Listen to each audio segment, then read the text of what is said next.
நற்செய்தி வாசகம்.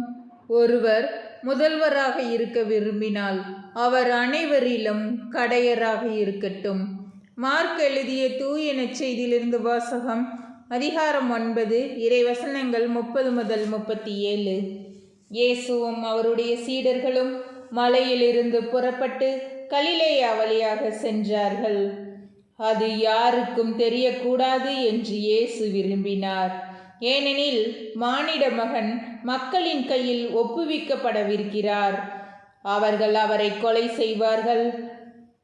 கொல்லப்பட்ட 3 நாட்களுக்கு பின் அவர் உயிர் தெழுவார் என்று அவர் தம் சீடர்களுக்கு கற்பித்துக் கொண்டிருந்தார். அவர் சொன்னது அவர்களுக்கு விளங்கவில்லை. அவரிடம் விளக்கம் கேட்கவும் அவர்கள் அஞ்சினார்கள். அவர்கள் கப்பர்நாகுமுக்கு வந்தார்கள். அவர்கள் வீட்டில் இருந்த பொழுது இயேசு, வழியில் நீங்கள் எதை பற்றி வாதாடி கொண்டிருந்தீர்கள் என்று அவர்களிடம் கேட்டார். அவர்கள் பேசாதிருந்தார்கள். ஏனெனில் தங்களுள் பெரியவர் யார் என்பதை பற்றி வழியில் ஒருவரோடு ஒருவர் வாதாடி கொண்டு வந்தார்கள்.